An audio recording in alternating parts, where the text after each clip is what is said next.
Mary lover song గూడా చాలా బావుంటది. 'రవితేజ' గారి ఎనర్జీ అయితే వేరే లెవెల్ ఉంటది. అండ్ 'రవితేజ' గారు 'నవీన్ చంద్ర' వాళ్ళ ఇంటికెళ్ళి వార్నింగ్ ఇచ్చే సీన్‌లో ఒక బీజీఎం ఉంటది. క్రేజీ ఉంటది. And 'Naveen Chandra' BGM and క్లైమాక్స్‌లో ఒక బీజీఎం వస్తది. 3 ఇచ్చి పడేసాడు. 'రాజేంద్ర ప్రసాద్' గారిది సెకండ్ హాఫ్‌లో ఒక గన్ ఫైర్ సీన్ ఉంటది.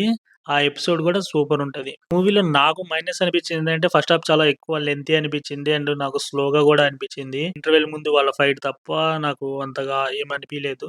ఇంటర్వెల్ గూడా నాకు ఓకే. ఓకే. అనిపించింది తప్ప వావ్ అని ఏం లేదు. అండ్ నాకు కామెడీ గూడా అంత వావ్ అనిపియలేదు. ఒక 5, 6 చోట్ల నవ్వుతాం.